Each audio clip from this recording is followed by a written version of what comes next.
आप सुन रहे हैं ईश्वरीय वाणी सिर्फ और सिर्फ खबर वन न्यूज पर वाणी गुरु जी के पावन मुख से।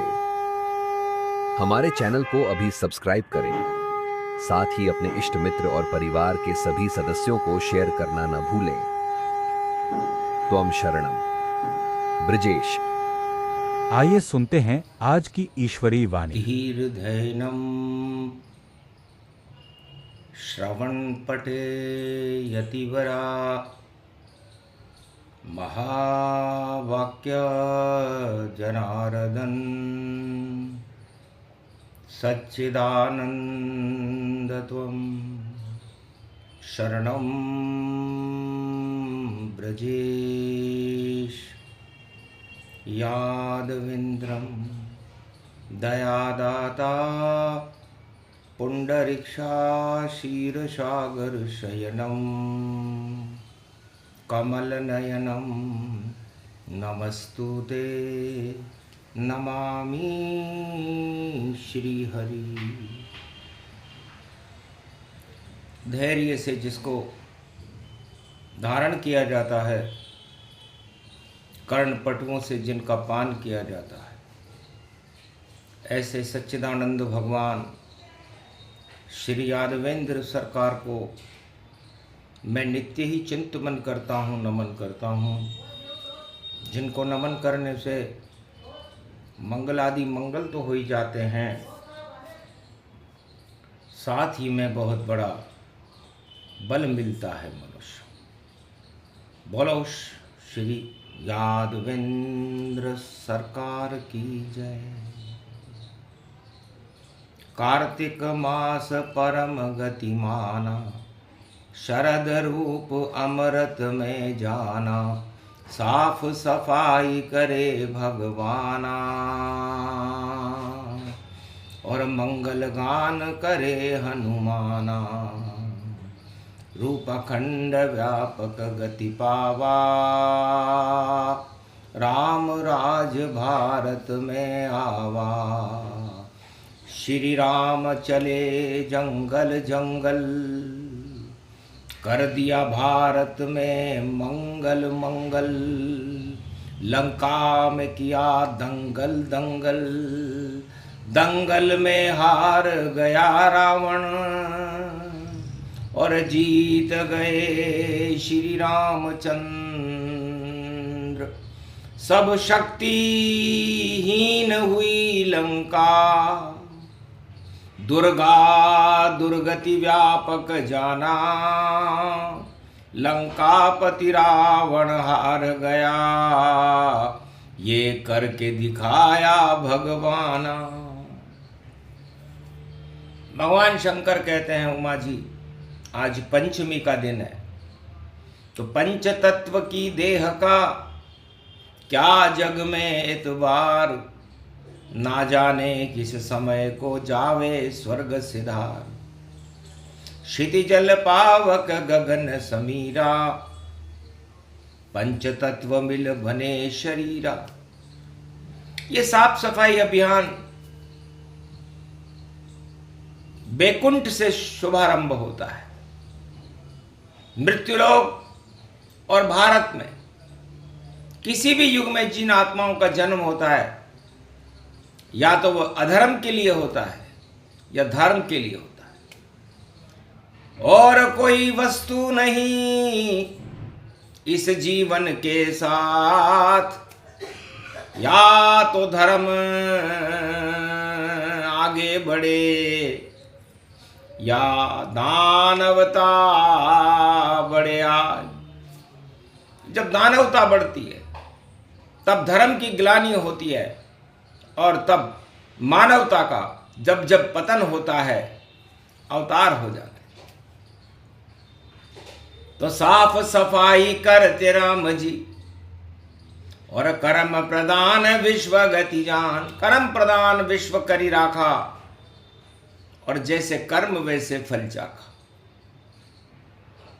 तो ऐ संसार वासियों, है उमा, भगवान शंकर कहते हैं कि प्रधानता कर्मों की है, धर्म की नहीं। जैसे आपके कर्म होंगे वैसी ही आपकी इच्छाएं होंगी, प्रवृत्तियां होंगी, और वैसा ही शुभ और अशुभ फल आपको मिलेगा। तो नारायण शेष शैया पर यही बैठ कर करते हैं, जो बैकुंठ के योग्य नहीं उनको पृथ्वी में भरते हैं। भगवान नारायण यही काम करते हैं, एक ही काम है उनका कि जो इस बैकुंठ के योग्य नहीं, जो धर्म के योग्य नहीं, उसे मृत्युलोक में भेजा जाता है कि जाओ करो सुधार, मृत्यु ये लोका, और धर्म की चाल पकड़ो वरना खाओ धोखा। तो शनि प्रधान जो मृत्युलोक है, शनि देव सूर्य के पुत्र हैं और सूर्य वंश में राम जी हैं। तो सूर्य प्रकाश का काम करता है, धर्म प्रकाश का काम करता है, और अधर्म अंधकार फैलाने का काम करता। तो शनि के पास नियंत्रण देखो, भूत भविष्य वर्तमान, तीसरी दृष्टि शनि देव की, और ढैया चाल चले शनिमान। तो शनि सबसे पहले जहां बैठते हैं, जिस राशि में बैठते हैं, इस समय वर्तमान में शनि मीन राशि में बैठे हुए हैं। तो वो अपने पीछे कुंभ राशि को देख रहे हैं और आगे मेष राशि को देख रहे हैं। तो त्रिपुटी ब्रह्मा विष्णु महेशा, और शुभ और अशुभ कर्म प्रवेशा, शुभ और अशुभ कर्म प्रवेश करते। तो शनि अपनी अपनी जन्म कुंडली खोले सारे इंसान, और देखे अपनी कुंडली कहां शनि भगवान। तो जहां शनि बैठते हैं वहीं से पता लग जाता है कि आदमी भगवान का भक्त है, मानवता का प्रकाश करेगा या दानवता का अपवाद फैलाएगा। तो मीन में शनि बैठ रहे हैं, और राम राज्य की बात। तो राम राज्य में शनि भगवान राम के तुला राशि में बैठे हुए थे। मर्यादा पुरुषोत्तम राम थे। मर्यादा पुरुषोत्तम राम जब देखा व्यापक रूप अखंड, तो राम तोलते रहते हैं, और जहां अधर्म होता है वहां बोलते रहते हैं। तो राम ने देखा रावण को, मेष लगन की कुंडली थी रावण की, और अष्टम स्थान में गुरु बैठे हुए थे। तो देखा अनुसंधान करे रावण, और 4 वेद का ज्ञाता है, और फिर भी बुद्धि बिगड़ गई इसकी, शनि ये कर्म कराता है। उल्टा काम करे रावण, श्री राम से लड़ने जाता है, और राम तोल रहे रावण को, लंका में वह मर जाता है। तो जिस कुंडली में शनि, चाहे वो किसी भी जाति और धर्म का हो, मृत्युलोक में यदि वह उच्च का है, या 10 और 11 नंबर में बैठा हुआ है, या अपने मित्र राशियों में बैठा हुआ है, बुध और शुक्र की राशियों में, तो समझो आप धरा पर देखो, और राम चलाने आए हो, नाम कमाने आए हो, भगवान लगन लगाए हो, और धर्म करो और शुभ कर्म करो। ये जीवन में उद्देश्य बने तो राम कृपा से वापस वह जीवन तुमको बैकुंठ मिले। तो वो जीव बैकुंठ में चला जाता है जो शुभ काम करता है इस मृत्युलोक में, और जो अशुभ काम करता है, दानवता फैलाता है, तो जिनके शनि 1 नंबर में होता है मेष राशि में, और कर्क राशि में चंद्रमा का दुश्मन है शनि,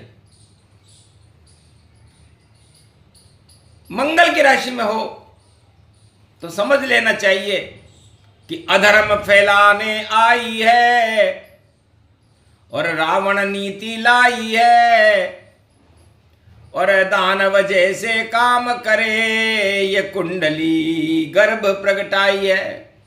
तो शनि इस समय सागर तट पर बैठा हुआ है। त्रेता युग में राम जी सागर तट पर बैठे हुए थे और रामेश्वर की स्थापना कर रहे थे। तो जब शनि मीन में आया, राम के 12 वर्ष वनवास हुआ और राम बैठ गए सागर तट पर, शिव का वहां प्रकाश हुआ। शिव शक्ति प्रगटाई राम ने और आशीर्वाद श्री राम मिला, और लंका लुट गई रावण की और रावण देखो लंक मरा। तो जब मीन राशि में शनि हो तो संपूर्ण विश्व के राष्ट्राध्यक्षों को सत्ता का मोह छोड़ करके शिव की आराधना करनी चाहिए। ये वाणी बता रही कलयुग और ज्ञान बता रही है कलयुग। गर सत्ता में फंसे राजा तो हार बता रही है कलयुग। क्योंकि आगे दृष्टि डालो जब तो शनि मेष में जाए, और मेष में शनि नीच का हो तो लंका ही लुट जाए। पीछे भी राशि शनि कुंभ रूप प्रगटाए, और कुंभ में बैठी जानकी जो रावण प्रलय कराए। तो मीन राशि का योग त्रेता में आया और ये 2025 में कलयुग में भी आया। वही योग है राम रावण का युद्ध होएगा भारी, और चोरी होएगी रे इसमें सीता सुंदर नारी। यही बड़ा कारण होगा और रावण मारा जावेगा। चोरी करेगा सीता की तो रावण बहुत पछतावेगा। पीछे तो सीता मटके में, आगे खटका मंगल का। दंगल होगा भारी भैया, झटके झटका झटके का। तो 12 बजेगी दानवता की, रोक कोई नहीं पावेगा। शनि के पीछे बैठी सीता, आगे बजरंग पावेगा। आगे हनुमान जी हैं और पीछे सीता जी हैं, और बीच में शिव जी बैठे हुए हैं मीन राशि में गुरु। और इस बार तो संयोग देखो, अजब ये गजब पड़ा। और धन त्रयोदशी 18 अक्टूबर पड़ी और गुरु कर्क में खड़ा। तो शिव जी जगत गुरु थे और सागर तट प्रगटाए, और कलयुग में भी कर्क राशि में धन त्रयोदशी पे आए। तो भारत में तो धन की बरसात होगी, क्योंकि कर्क राशि में गुरु का प्रवेश 18 अक्टूबर को होगा, जहां वह उच्च के हैं। तो गुरु जब कृपाल हो तो पल में निहाल करे, और जहां लिखे कठिन विधि वहां सरल बना देते हैं। और गुरु ही तो गुरु भैया, शिव शंकर गुरु, और डूबती नाव को भी वो तैरा देते हैं। और ब्रह्मा जी के पुत्र हैं शिव, और ब्रह्म शक्ति की ज्योति और नव दुर्गाओं से दिवाली पे जला देते हैं। और लक्ष्मी महालक्ष्मी सागर की ये पुत्री, और क्षीर सागर में भी देखो कमल खिला देते हैं। तो कमलासन पर बैठे लक्ष्मी, और जल में तत्व कर्क का जान। कर्क राशि है चंद्रमा की, शिव के मस्तक पर उसे मान। तो शिव का मस्तक सबसे ऊंचा हिमगिरी और हिमालय जान। जाके लाश पर बैठे शिव जी उस पे गुरु शिव को ही मान। और चंद्रमा बनकर बैठा देखो मान सरोवर जल ये जान। उच्च का गुरु हो गया देखो, और धन त्रयोदशी व्यापक गति। तो धन त्रयोदशी पर यदि गुरु आ जाए और 4, 8, 12 का संयोग हो जाए, तो 4 से सीधा देखेगा गुरु, और 12 पे दृष्टि डालेगा, और राम राज होगा भारत में, रावण को ये मारेगा। अरे राम कहने लगे माता से, गुरु की कृपा धनुज रण मारे, नहीं कछु जननी वे वो हमारे। जब कौशल्या ने पूछा रावण को कैसे मारा, बेटे तुम बड़े छोटे छोटे बालक हो राम लक्ष्मण, तब का महाराज ये गुरु की कृपा से हुआ है। तो अब कलयुग में भी गुरु का नियंत्रण 18 अक्टूबर से संपूर्ण विश्व में होने वाला है। अब जो नहीं माने आज्ञा गुरु, रावण ने आज्ञा नहीं मानी, तो हार मान ली रावण ने, और जीती लंका राम मानी। तो राम विजय हो गए लंका में, और रावण की हुई हार। कलयुग में भी होएगा देखो अब की बार, क्योंकि पीछे सीता खड़ी है, चोरी का है माल। रावण जिसको चुरा रहा था उसका आवे काल। बीच में बैठे रामेश्वर और शिव शक्ति गति पाए, आगे बैठे हनुमान है जो रामदास कहा है। तो फंस गए सारे रावण कलयुग, और भाग सके नहीं कोई। आगे तो हनुमान है, पीछे सीता होए, और रामेश्वर में राम लगन में, और मीन राशि गति पाए। दानवता का प्रलय हो, वाणी रही सुनाए। वही का वही ओरिजिनल समय है जो त्रेता युग में था।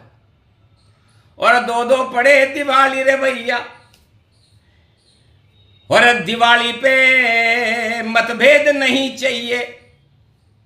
अगर दिवाली पे मतभेद होए तो फिर संकट व्यापक नहीं चाहिए। तो दिवाली पर ही मतभेद हो जाए, और यहां पर कोई सक्षम गुरु ना हो जो ये मार्गदर्शन करे कि दिवाली 20 की मनाए कि 21 की। तो शंका में आ गई थी लंका, बजा राम का डंका, और भारत में गुरु दिखते नहीं है, और देखो बाके बंका। दोनों दिन मना लो, मतभेद क्यों करते हो? 2 के आगे शून्य लगा हुआ है, इसलिए दानवता को शून्य कलयुग में भी राम जी करेंगे। और 21 को 2 के आगे 1 लगा है, तो ईश्वर एक ही होता है। इसलिए एकता सूत्र में बंधेगा भारत, और राम राज फिर आवेगा। और जो भी अशुभ कर्म करे वह शनि नीच में जावेगा। तो 2027 में शनि एक राशि में प्रवेश कर जाएंगे। 2 राम और जानकी है, माया और ब्रह्म है, उनके आगे 1 है, तो इस माया और ब्रह्म मिलकर के 1 हो जाएंगे। तो 21 ज्यादा अच्छा लगता है, क्योंकि 3 पहर तक पड़े अमावस, और प्रदोष का काल पड़े 2025 में देखो, और दिवाली साल पड़े। सबको माला माल करे भाई, गुरु की देखो चाल पड़े। कर्क में राशि गुरु चल रहे, और शनि मीन में देखो खड़े। तो प्रलय मचा देंगे शनि, दानवता का काल, और मानवता की जय जय होगी आंखों देखा हाल। तो 7.5 में कोई पंडित ये बताने को तैयार नहीं कि कहते किसे ये 7.5 क्यों, 7.5 ही क्यों, और ढैया में ढैया क्यों? यदि कोई पंडित भारत में इसका भेद बता देगा तो शनि प्रकोप से बच जाएगा और भगवान भारत प्रगटा देगा। तो 2.5 अक्षर प्रेम का, तो शनि का ढैया सिंह राशि पर है इस समय, और शनि की 7.5 कुंभ राशि, मीन राशि और मेष राशि में। अब ढैया किसे कहते हैं? जिसके शनि का लग जाए ढैया तो 2.5 नाम श्री राम बने और 2.5 नाम श्री कृष्ण बने और 2.5 सीता नाम बने और 2.5 श्री श्री राधे और 2.5 अक्षर काम करे। और जिसके शनि लगे कलयुग में और इन 2.5 अक्षर का नाम जपे, तो शनि महाराज कहते हैं कि जब मैं 2.5 का बनकर के आता हूं तो आपको भगवान से मिलाने की तैयारी कर रहा हूं। अब उस समय आप सत्ता सुख में उलझ जाओ या भोगों में उलझ जाओ तो मेरा क्या कसूर है? मैं तो साफ साफ बता रहा हूं, जपो 2.5 अक्षर नाम, अरे सारे बिगड़े काम बनेंगे, हो जाए शुभ काम। और 7.5 7वीं राशि हमेशा विपरीत राशि होती है और मृत्यु तुल्य कष्ट देने वाली होती है। हर ग्रह की 7वीं दृष्टि होती है, इसलिए हम साथ साथ रहें सब मिलकर तो हाथ राम का रहता है। गर 2.5 अक्षर भूल जाए तो अष्टम भाव में शनि कहता है। तो यदि तुमने साथ साथ रहने की कल्पना को तोड़ दिया और उसमें विरोधाभास पैदा कर दिया कि मैं दानव हूं और तुम मानव हो इसलिए युद्ध होगा, तो फिर 8वें घर का कष्ट, अष्टम का कष्ट उठाना पड़ता है। उसे 7.5 कहते हैं, क्योंकि आगे चाल शनि की देखो और ढैया चाल शनि चाले और जो भी बात शनि नहीं माने और शनि प्रकट व्यापक ढाले। तो कड़ा दंड देते शनि और रहो साथ सब साथ, सदा राम के साथ रहो तो नहीं बिगड़ेगी बात। गर रावण नीति फैलाओ तो पातालन नैया डूब के जाओ, भंवर नाव में फंसेगी रोक सके नहीं कोई। शनि की 7.5 है, कुंभ मीन मेष में होए। इसलिए गुरु कृपा भारत मिली और भारत रूप विशाल, लगता है 25 के बाद में भारत माला माल। उच्च के गुरु और गुरु की राशि में शनि, ये दोनों धर्म कर्म जानो और जो धर्म कर्म को नहीं माने उसका ताज भंग मानो। तो ताज भंग योग सब आया, लंका रावण ताज गिराया, वही योग फिर से प्रगटाया, वाणी ने सच सच बतलाया। जो भी सुने प्रसंग ये और शनि गुरु की चाल, अरे टल जाएंगे भारत के और भक्तों के सब काल। भारत माला माल हो और मिले कृपा श्री राम, राम राज हो भारत में, बोले शिव भगवान, बोलो जय श्री। आज के आनंद की सूक्ष्म रूप प्रसंग सुनाया और वाणी में वेदन ने गाया। जिसको कोई पंडित समझ न पाया और राजा प्रजा के समझ न आया, कहना था सो कह दिया, बोले शिव भगवान। अरे गुरु स्वयं श्री भोलेनाथ है और शनि कर्म का ज्ञान, तो धर्म कर्म दोनों मिले। और कलयुग में 25 वो 12-25 है भारत, आवे राम जगदीश, बोलो जय श्री राम।